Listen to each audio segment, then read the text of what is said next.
The rain hammered the roof of the old church, each drop a drumbeat in the silence of Havenwood, Ohio. Inside, Claire Everett knelt beside two shivering infants, their cries piercing the night like a call she couldn't ignore. She'd come to lock up after choir practice, but fate had other plans.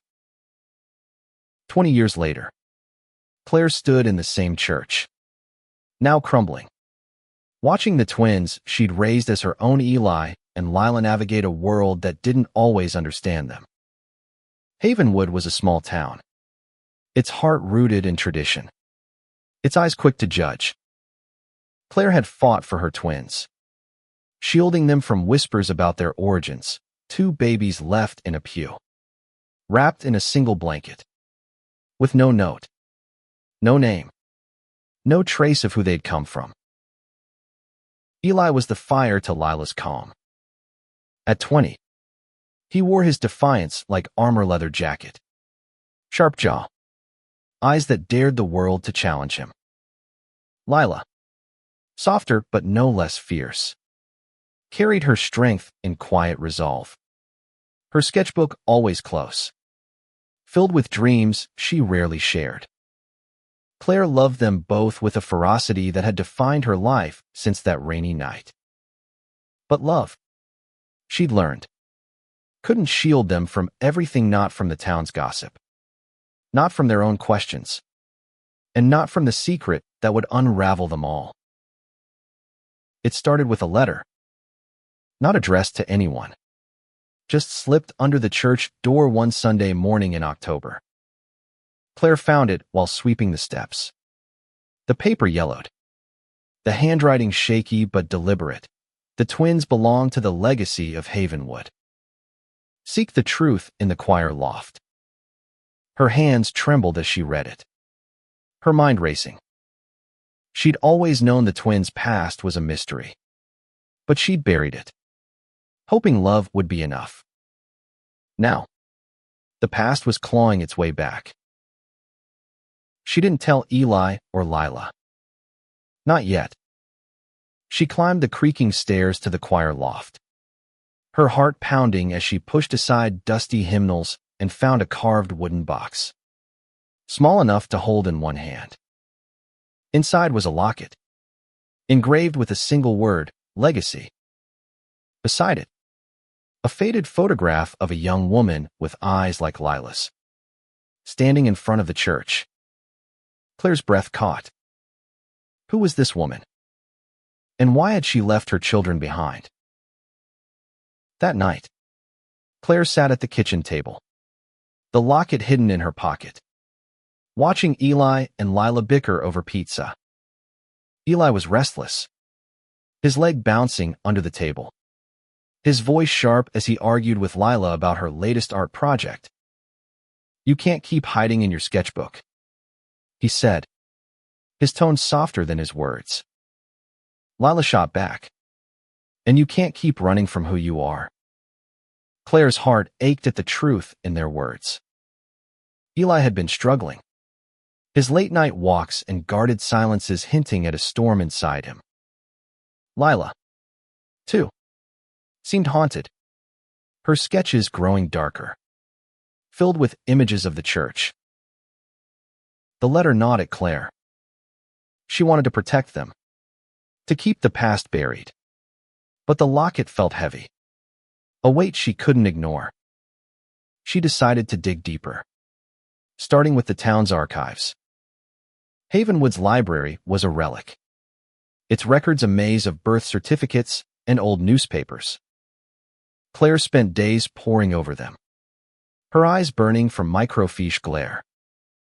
She found nothing about abandoned twins, but she did find a story from 1985 about a fire in the church's basement. A young woman, Eleanor Grayson, had been injured, her name tied to rumors of a scandal the town had buried. Was she the woman in the photo? Meanwhile, Eli was spiraling.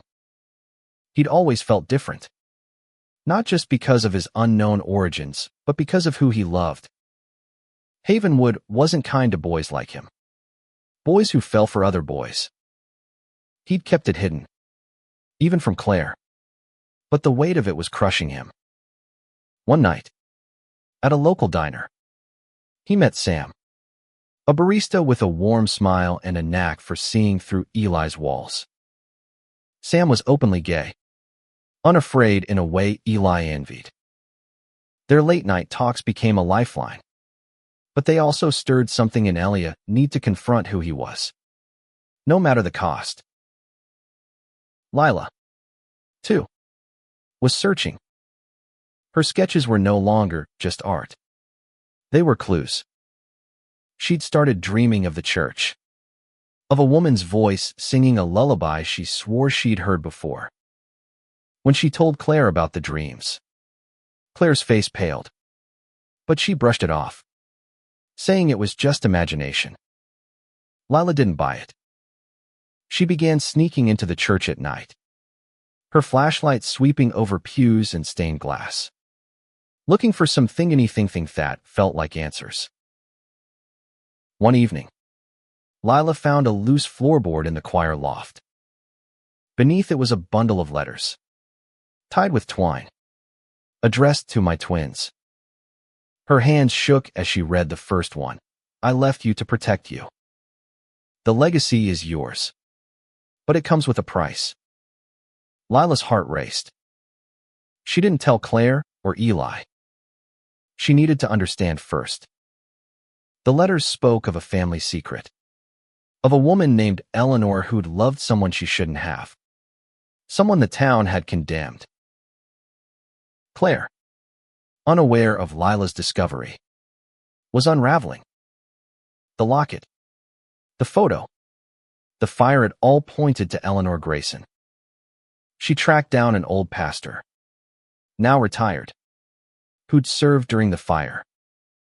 He was reluctant, his voice low as he spoke of Eleanor, a choir singer with a voice like an angel, shunned for loving a woman. She disappeared after the fire, he said. No one knows where she went. Claire's stomach churned. Had Eleanor left her twins to escape the town's judgment? As autumn deepened, Havenwood buzzed with plans for a live TV event, a fundraiser to save the old church. Claire, a local reporter, was set to host. Eli and Lila were roped in to help, though Eli was reluctant, his mind on Sam and the secret he was terrified to share. Lila, clutching her sketchbook, felt the weight of the letters she hadn't shown anyone. The event loomed, a ticking clock for truths none of them were ready to face. The days leading up to the fundraiser were a blur of tension. Claire juggled her reporting duties with late-night searches through Havenwood's history, her mind consumed by Eleanor Grayson. The retired pastor's words echoed. She loved someone she shouldn't have. In 1985, Havenwood wasn't a place for love that defied norms. Claire wondered if she'd failed Eli and Lila by raising them here, where judgment lingered like fog. Eli was pulling away. His late-night walks with Sam had become more frequent, their conversations deeper. Sam spoke of leaving Havenwood, of cities where he could live openly. You don't have to hide, Eli, he said one night, their hands brushing as they sat on a park bench. Eli wanted to believe him, but fear clung to him. He'd overheard the town's whispers about those kinds of people, and each word felt like a blade. Yet, with Sam, he felt alive, like he could breathe for the first time. Lila, meanwhile, was consumed by the letters. She'd read them all, each one a fragment of Eleanor's story. They spoke of a love so fierce it had cost her everything: her family, her home, her place in Havenwood. One letter mentioned a legacy tied to the church, something Eleanor had hidden to protect her children. Lila's dreams grew vivid, the lullaby clearer, and she began sketching the woman from her visions. her face eerily similar to the one in Claire's photo. She hadn't told Claire about the letters, afraid of what they might mean. What if the truth hurt more than the mystery? Claire's investigation hit a wall. The archives yielded no more answers, and the pastor refused to say more. But one night, a stranger approached her at the dinner, a woman in her 60s, her face lined with regret. "You're asking about Eleanor," she said, voice low. "I knew her. She was my sister." Claire's heart stopped. The woman, Margaret, spoke haltingly of Eleanor's love for a woman named Ruth, a teacher who'd left Havenwood after the fire. The town turned on them. Margaret said. Eleanor stayed, but she was never the same. Margaret didn't know about the twins, but she gave Claire a clue. Eleanor had kept a journal, hidden somewhere in the church.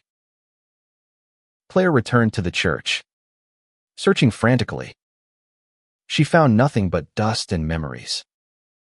Exhausted, she sat in a pew, the locket in her hand. She hadn't told Eli or Lila about it, afraid of what it might unleash. But the fundraiser was tomorrow, and the weight of secrets was crushing her. She needed to tell them about the locket, the photo, Eleanor, but how? They were already struggling, each in their own way. Eli's struggle was reaching a breaking point. Sam had invited him to a nearby city's pride event, a place where Eli could be himself. But the idea terrified him. What if Havenwood found out? What if Claire didn't understand? He loved her, but he'd never spoken of his feelings for men, not even to her. The night before the fundraiser, he and Sam argued. "You can't live for their approval," Sam said, his voice sharp with frustration. Eli stormed off, his heart a tangle of fear and longing. Lila, too, was fraying. The letters had revealed more than she could process. Eleanor had written of a gift for her children, something she'd hidden in the church's foundation. Lila searched the basement, her flashlight catching on a cracked stone marked with a faint carving, a heart pierced by an arrow. She pried it open, finding a small metal box. Inside was a ring, simple but engraved with the same word as the locket, legacy. Lila's hands shook. This was real. Her mother Relina had left this for them. But why? The morning of the fundraiser, Havenwood buzzed with excitement. The church was decked out in lights, cameras set up for the live broadcast. Claire, dressed in a sharp blazer, rehearsed her lines, her mind elsewhere. Eli and Lila helped set up, but the air between them was heavy. Lila clutched her sketchbook, the ring hidden in her pocket. Eli avoided her gaze, his thoughts on Sam, who'd texted him, "Be true to yourself tonight." As the event began, Claire took the stage, her voice steady despite the storm inside her. She spoke of the church's history, its role in Havenwood's heart. The crowd cheered, but Eli and Lila stood apart, each wrestling with their own truths.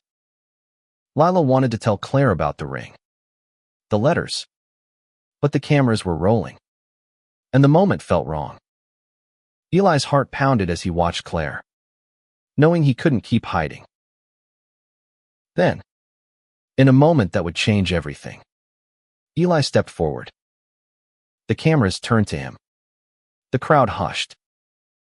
"I need to say something," he said, his voice trembling but clear. Claire froze, her microphone still in hand.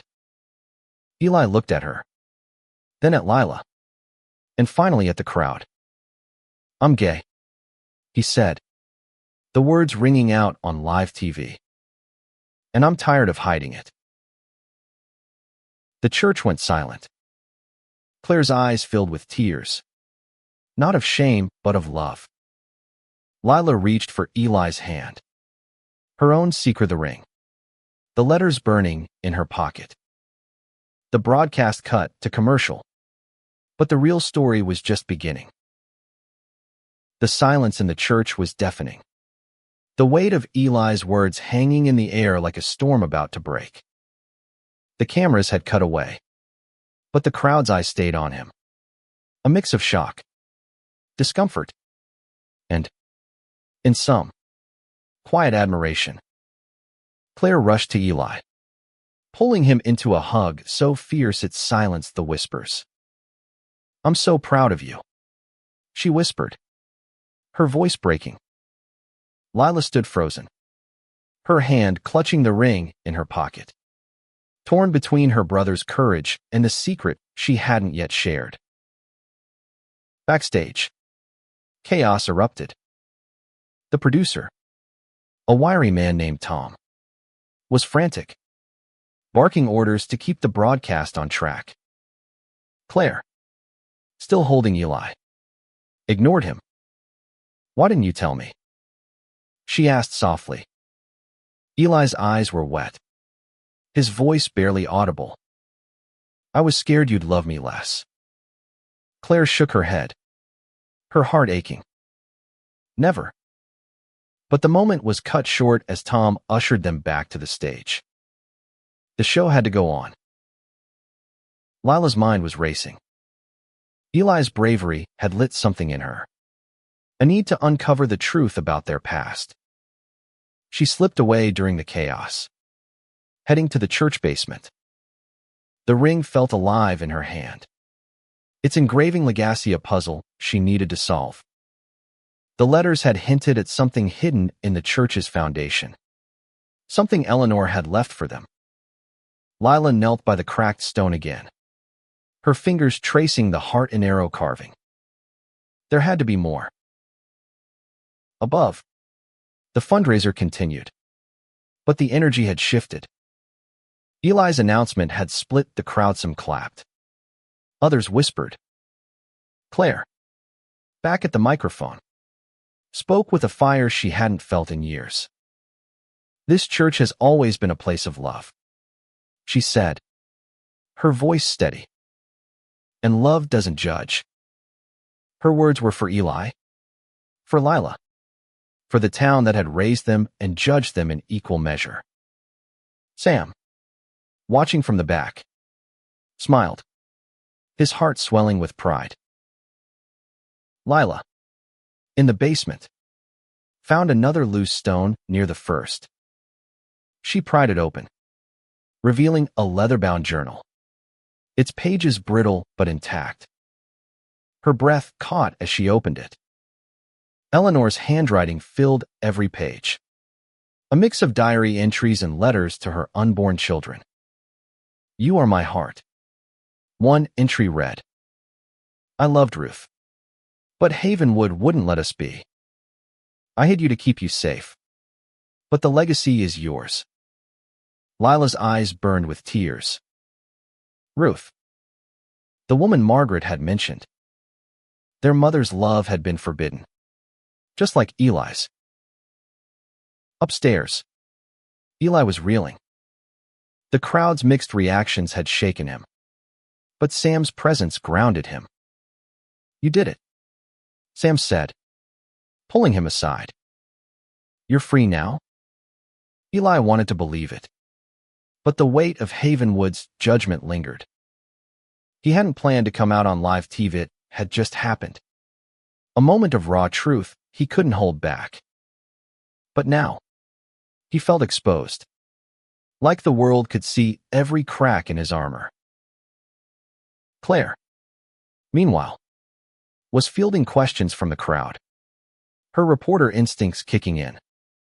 Someone asked about the twins' origins, a question she'd dodged for years. She froze, the locket in her pocket suddenly heavy. She hadn't told Eli or Lila about it, or about Eleanor. The guilt gnawed at her. She'd wanted to protect them, but had she kept them from their truth? Lila emerged from the basement, journal in hand, her face pale but determined. She found Claire backstage, the cameras momentarily off. "We need to talk," Lila said, her voice urgent. She held up the journal, and Claire's heart sank. "You knew about her, didn't you?" Lila asked. Claire nodded, her voice barely a whisper. "I found a photo. A locket. I was trying to understand." Lila's eyes flashed with hurt. "You should have told us."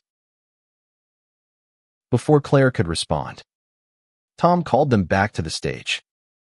The fundraiser was nearing its climax, a final plea to save the church. Lila hesitated, then slipped the journal into her bag. She wasn't ready to share it, not yet.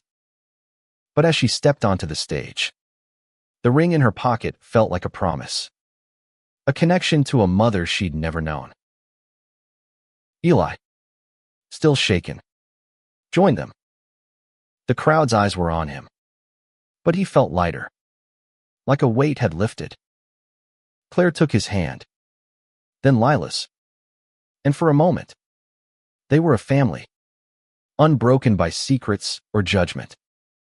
But the journal burned in Lila's bag, and the locket weighed on Claire's conscience. The truth was coming, whether they were ready or not. After the event, Havenwood buzzed with gossip. Eli's announcement was all over social media, clips of his speech going viral. Some praised his courage. Others called it a disgrace. Claire shielded him from the worst, but she couldn't shield him from the town's stares. Sam stayed close, his presence a quiet strength. "They'll come around," he said, but Eli wasn't sure. Lila, meanwhile, read the journal in secret, each page a revelation. Eleanor had been pregnant when the fire happened, her love for Ruth exposed by a town that didn't forgive. She'd hidden her twins in the church, hoping someone would find them, someone who'd love them without judgment. The legacy was vague, mentioned only as something buried deep, where the heart of the church lies. Lila needed to find it, but she couldn't do it alone. She confronted Eli that night, showing him the journal. His hands trembled as he read, his anger at the town's cruelty mixing with awe at his mother's strength. "She loved like I do," he said, his voice breaking. "And they hated her for it." Lila nodded, her own heart heavy. "We need to find the legacy," she said. "For her. For us." Claire overheard them, her guilt overwhelming. She'd kept the locket hidden, afraid of what it might mean. Now, she knew she couldn't hide anymore. She joined them, her voice steady despite her fear. "I found something too," she said, pulling out the locket. Eli and Lila stared, their eyes wide. The word legacy gleamed in the lamplight, a bridge to a past they were only beginning to understand. The locket lay on the kitchen table, its engraved word legacy catching the dim light. Claire, Eli, and Lila sat in silence, the journal open beside it. The air was thick with unspoken questions. "Why didn't you tell us?" Eli asked, his voice raw from the night's emotions. Claire's eyes dropped. "I wanted to protect you," she said. "I thought the past could hurt you more than it helped." Lila's hand tightened around the ring. "It's our past," she said. "We deserve to know." Claire nodded, guilt twisting in her chest. She told them everything about the letter under the church door, the photo of Eleanor, the pastor's story of the fire. Eli's jaw clenched as he listened, his anger at Havenwood's cruelty deepening. Lila's eyes stayed on the journal, her fingers tracing Eleanor's words. She loved us, Lila whispered. But she had to hide us. The three of them agreed to search together.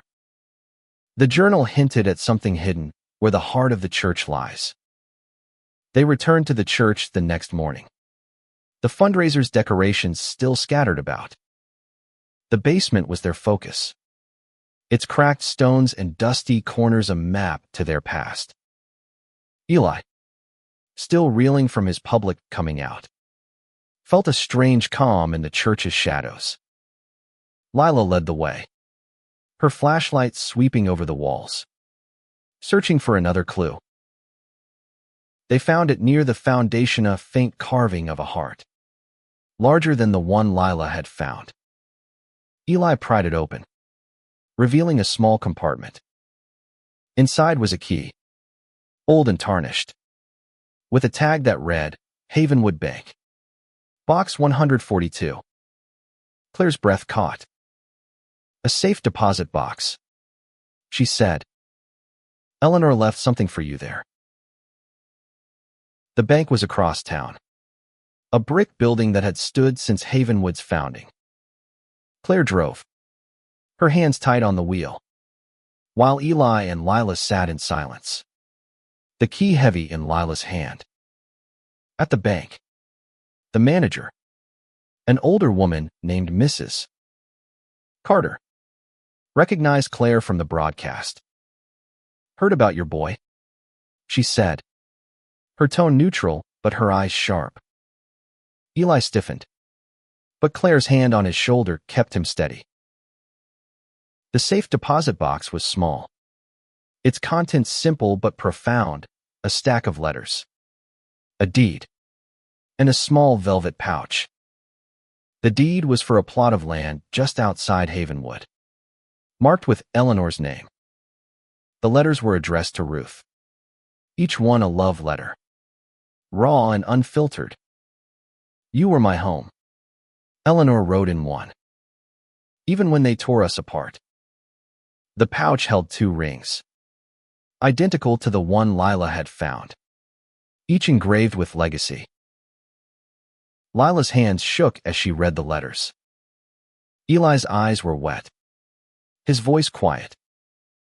She loved like I do, he said again, the words heavier now. Claire wrapped an arm around him, her heart breaking for the mother they'd never known. The deed was the real surprise. It wasn't just land. It was the site of an old community center, burned down in the 80s, rumored to be a haven for those the town shunned. Eleanor had owned it, a secret kept from Havenwood's prying eyes. Back at home, they spread the letters out, piecing together Eleanor's story. She'd been pregnant when Ruth left, driven out by threats after their relationship was exposed. The fire in the church wasn't an accident, it was arson, meant to scare them. Eleanor had stayed, determined to protect her twins. But the town's hatred had worn her down. She'd left them in the church, hoping someone like Claire would find them, and hidden the deed and rings to ensure their future. Eli was quiet, his thoughts on Sam. The letters mirrored his own fears, loving someone in a place that didn't accept it. She was brave, he said. Braver than me. Lila shook her head. You were brave too, Eli. You told the world who you are. Claire watched them, her heart swelling with pride but heavy with regret. She should have told them sooner. Should have trusted them with the truth. The next day, they visited the land from the deed. It was overgrown, the ruins of the community center barely visible under vines and weeds. Lila knelt, her fingers brushing the earth, imagining the place Eleanor had dreamed of, a sanctuary for those who didn't fit Havenwood's mold. Eli stood beside her, his mind on the future. We could rebuild it, he said, his voice tentative but hopeful. For her. For us. Claire nodded, tears in her eyes. We will, she said. But the dream was tested sooner than they expected. News of Eli's announcement had spread, and not everyone in Havenwood was kind. Graffiti appeared on the church doors that night, "Sinners out." Claire's stomach churned, but Eli's jaw set. They don't get to win, he said, grabbing a sponge to scrub it off. Lila joined him, her silence fierce. Sam arrived, his presence a quiet strength. You're not alone, he told Eli, helping with the cleanup. Claire watched them, her heart torn between fear for her son and awe at his courage. Lila, still clutching the journal, felt the weight of Eleanor's legacy. It wasn't just land or ring sit was a call to fight for love, for acceptance, for a place to belong. As they scrubbed the graffiti, a small crowd gathered, some hostile, others curious. One woman, a teacher named Ms. Harper, stepped forward. I knew Eleanor, she said. She wanted a better world for you. Her words were a spark.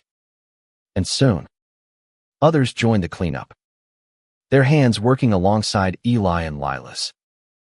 Havenwood wasn't all hate, there were allies. Quiet but growing. The twins and Claire returned home, exhausted but united. The key, the deed, the rings, they were pieces of a puzzle, a legacy of love and resilience. But the fight wasn't over.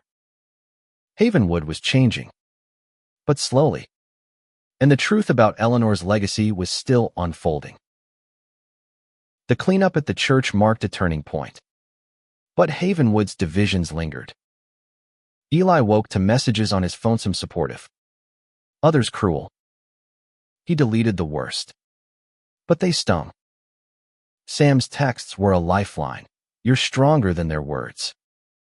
Eli wanted to believe it, but the graffiti had shaken him. He wasn't just fighting for himself now. He was fighting for Eleanor's memory, for the love she'd lost. Lila buried herself in the journal, its pages a map to their mother's heart. Eleanor had written of the community center as a dream, a place where anyone could be themselves, free from judgment. The deed was proof she'd owned it.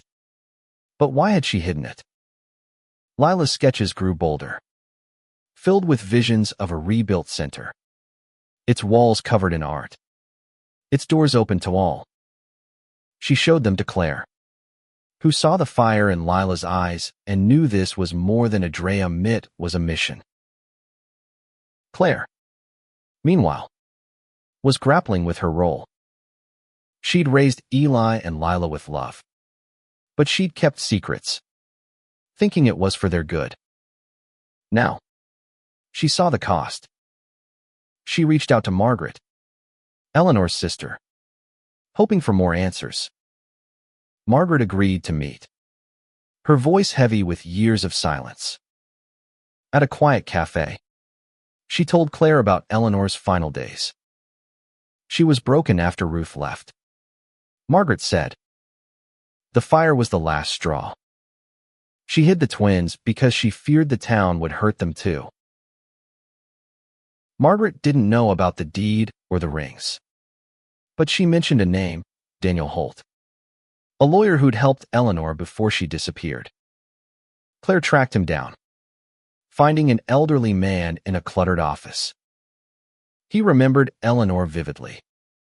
She was determined to protect her children. He said, the community center was her legacy, but the town wouldn't let it stand. He hinted at a trust fund, set up in secret, tied to the deed. It was small but enough to rebuild, if they could claim it. Eli and Lila were electrified by the news. A trust fund meant Eleanor's dream could live again. But claiming it wasn't simple. The bank required proof of identity, and the twins had no birth certificates, no legal tie to Eleanor. Claire's adoption papers were enough to raise them, but not to access a trust tied to a woman the town had erased. They needed more evidence, something to prove Eleanor was their mother.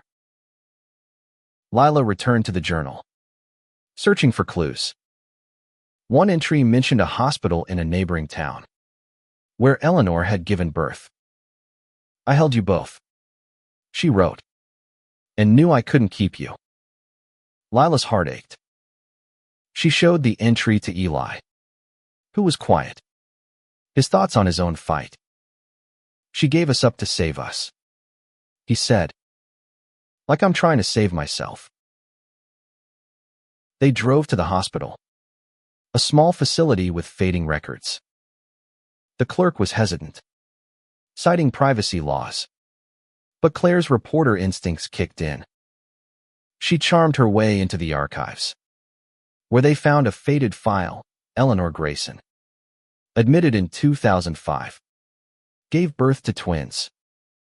No names were listed, but the dates matched. It wasn't enough for the bank, but it was a start. Back in Havenwood, tensions were rising. The graffiti wasn't a one-off. More appeared, this time on Claire's car. "Leave." Eli's anger flared, but Lila's was colder, more focused. "They're scared," she said. "Eleanor's story threatens them." She was right.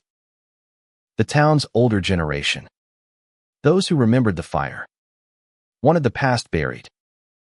But younger residents, like Sam and MS. Harper, were rallying. A small group started meeting at the church, planning to rebuild the community center. Eli found strength in their support. He and Sam grew closer, their relationship no longer hidden. Sam helped Eli navigate the backlash, teaching him to lean into his truth. One night, they kissed under the church's stained glass, the colors casting a glow over them. "This is what she wanted," Eli said, thinking of Eleanor. "A place where love isn't a crime." Lila, meanwhile, was sketching plans for the center. She envisioned a space for art, music, and community, a place where people like Eli, like Eleanor, could belong. But the journal hinted at one last secret, a final gift Eleanor had left where the church sings. Lila puzzled over it, her dreams filled with the lullaby again, its melody haunting. Claire was working overtime, balancing her job and the fight for the twins' legacy. She wrote an article about the church's history, carefully weaving in Eleanor's story without naming her. It sparked debate in Havenwood. Some called it revisionist, others a wake-up call. Claire didn't care about the critics. She cared about her kids. The bank meeting loomed. They needed proof of Eleanor's identity, and the hospital records weren't enough. Lila suggested DNA testing, using Margaret's DNA to confirm their lineage. Margaret agreed, her eyes wet as she looked at the twins. "You're so much like her," she said. The test would take weeks, but it was their best shot. As they waited, Havenwood grew restless. A town council meeting was called to discuss the church's future. Some wanted it torn down, its history too painful. Others, inspired by Eli's courage and Claire's article, wanted it preserved. Eli and Lila attended, their hands clasped, the rings and locket in their pockets. They weren't just fighting for a building, they were fighting for their mother's dream, for their own place in a town that had tried to erase them. The town council meeting was a battleground. Havenwood's old guard sat on one side, their faces set in disapproval, while younger residents, including Sam and MS. Harper, filled the other. Claire stood at the podium, her voice steady as she presented the case to save the church. "It's not just a building," she said. "It's a symbol of who we can be better. Kinder. Open." Eli and Lila sat in the front row, their hands linked, the weight of Eleanor's legacy pressing on them.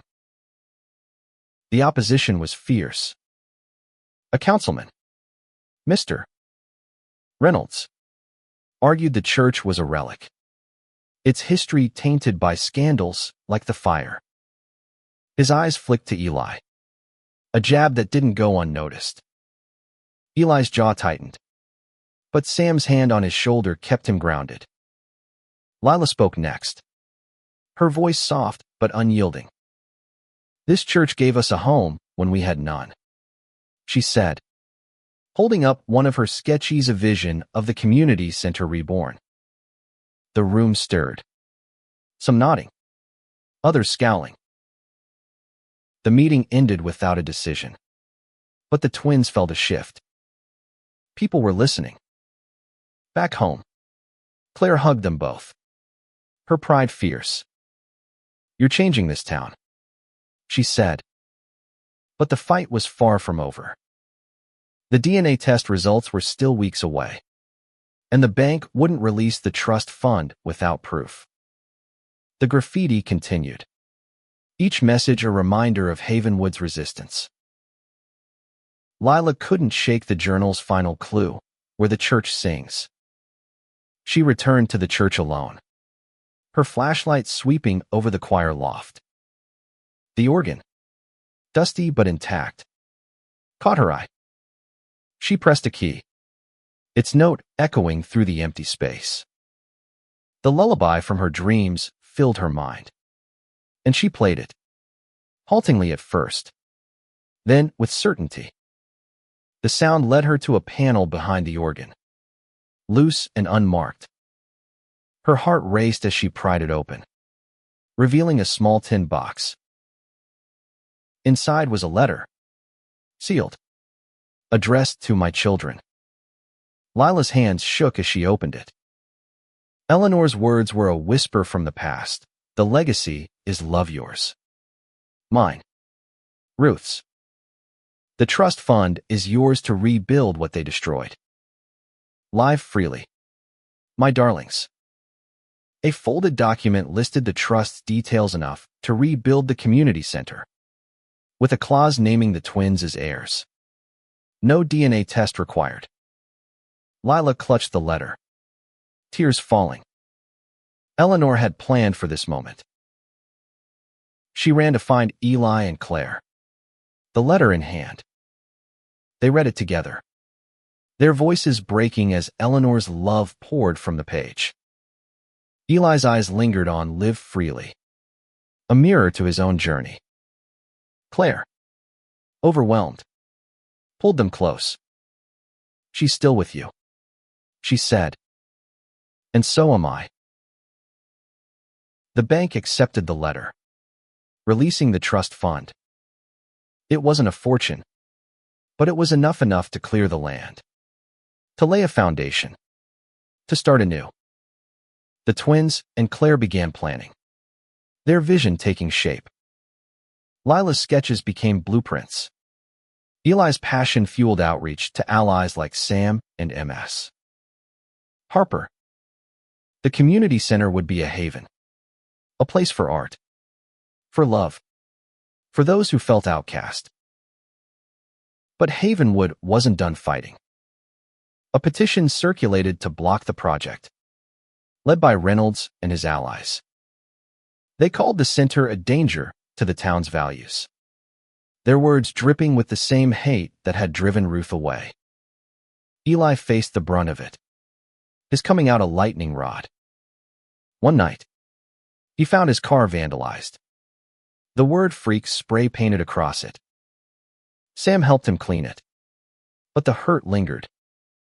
"Why do they hate me?" Eli asked, his voice small. Sam held him, his answer simple: "Because you're free. And they're not." Claire fought back through her reporting, publishing stories about the center's history and Eleanor's dream.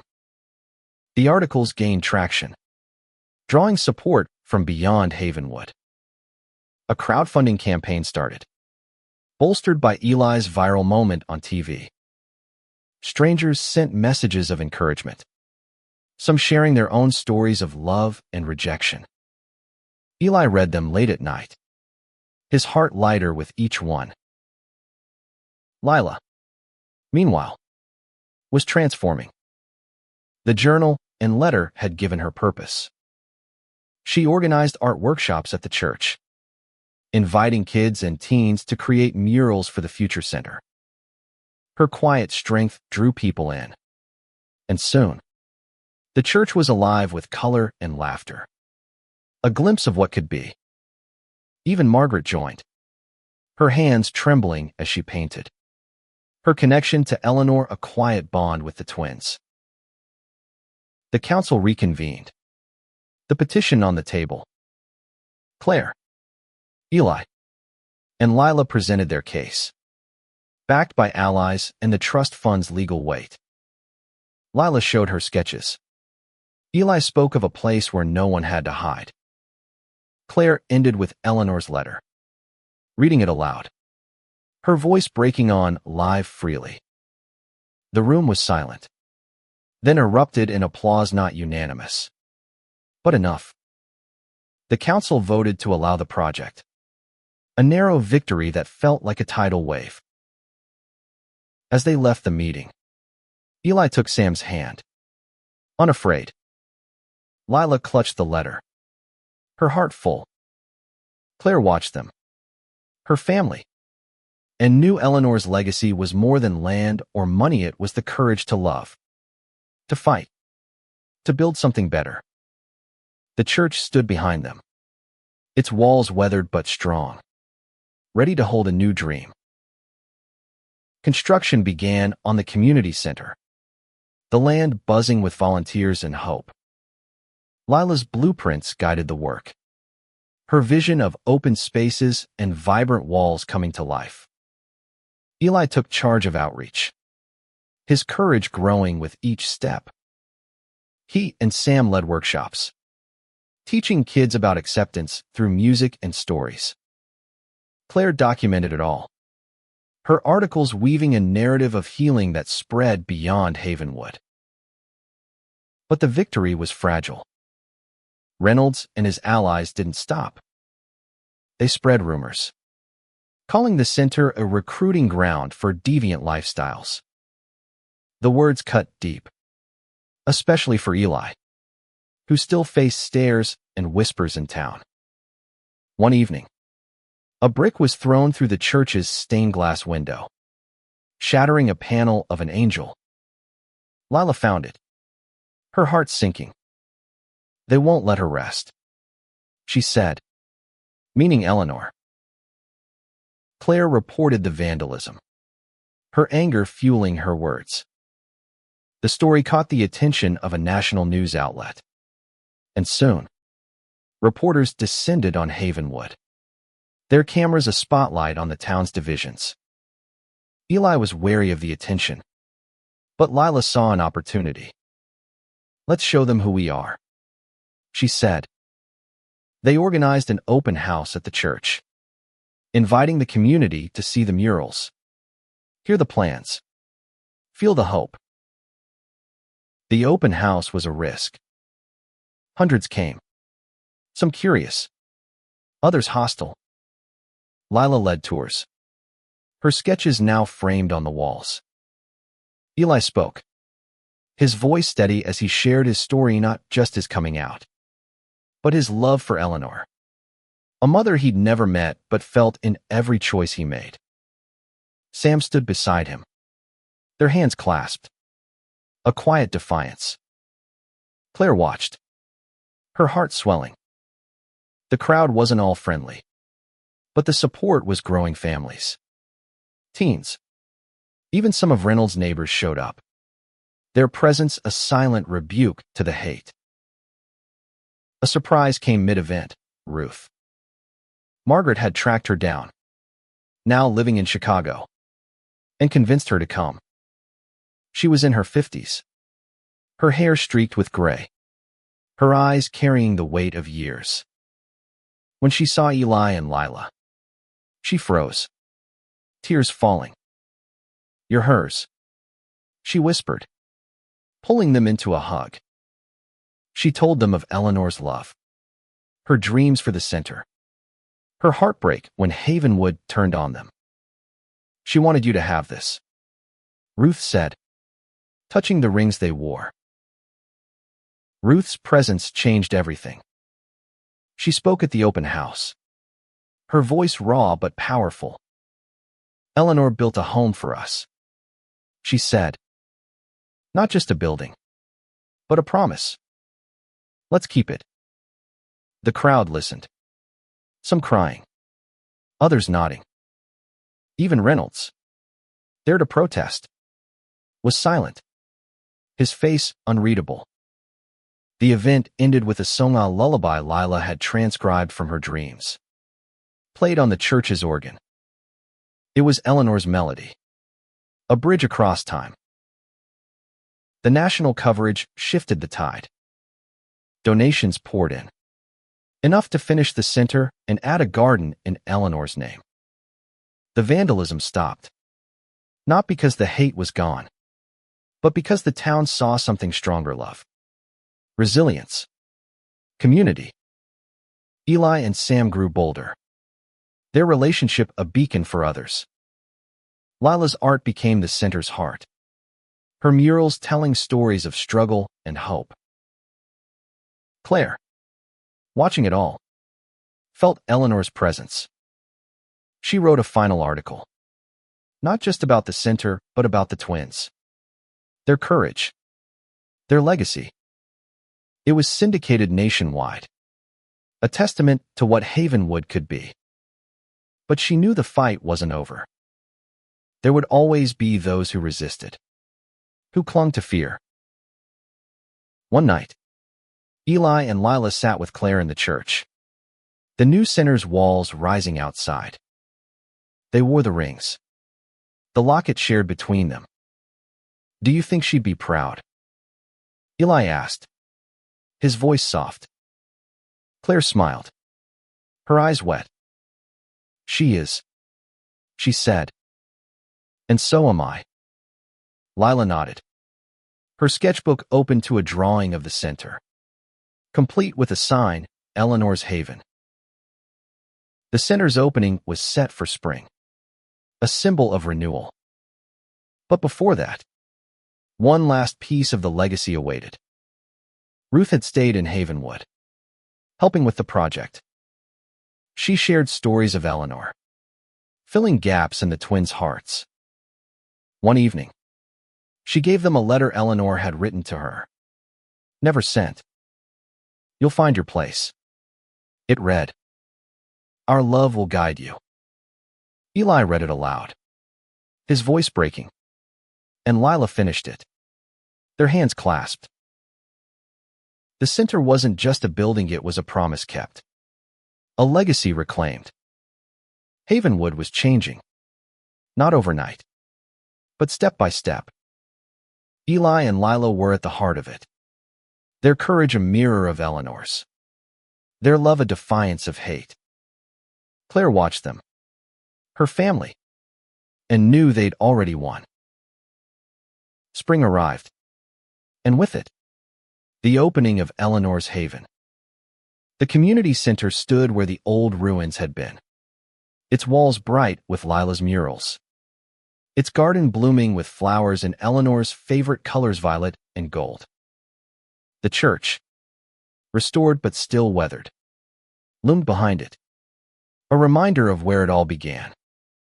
Havenwood gathered for the ribbon cutting, a crowd larger than anyone expected, their faces a mix of hope, curiosity, and lingering doubt. Eli stood on the makeshift stage, his leather jacket swapped for a crisp shirt. Sam at his side. He spoke first, his voice clear and strong. "This is for everyone who's ever felt like they didn't belong," he said, For my mother, Eleanor, who loved fearlessly. For us. The crowd cheered, louder than at the fundraiser, their applause drowning out the few who stood silent.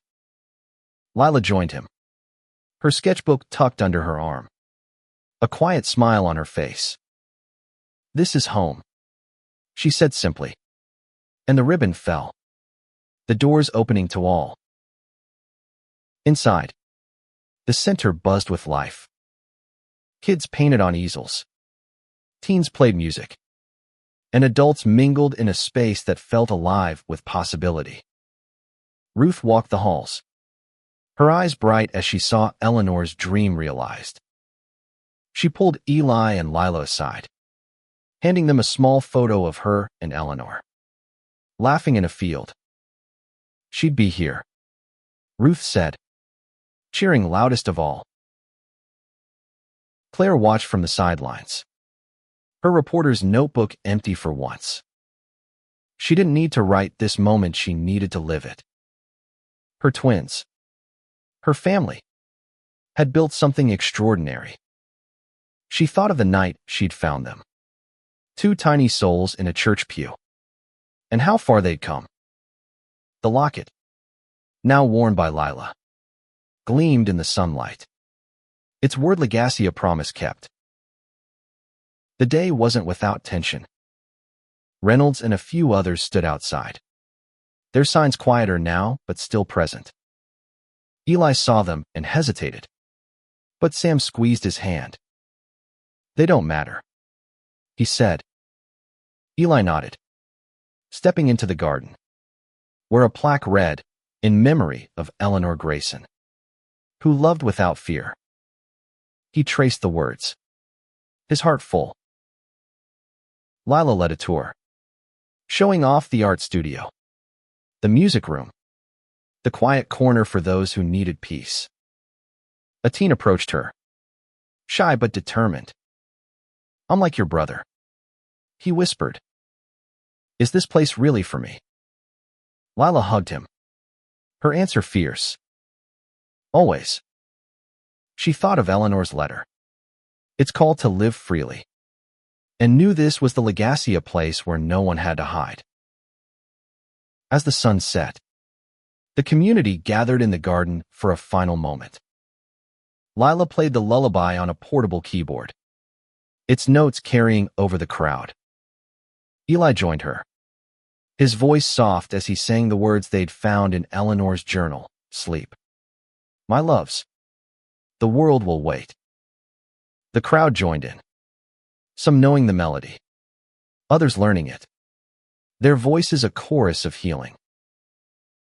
Claire stood with Ruth and Margaret, the three women who'd shaped the twins' lives. "You raised them well," Ruth said, her voice thick. Claire shook her head. "They raised me too." She thought of the years of doubt, the secrets she'd kept, the love that had carried them through. Havenwood wasn't perfect, but it was learning, growing, becoming a place where love could win. Months later, Eleanor's haven was thriving. Eli and Sam ran a youth group, helping kids navigate their identities. Lila taught art, her murals inspiring others to create. Claire wrote a book about their journey, dedicating it to Eleanor.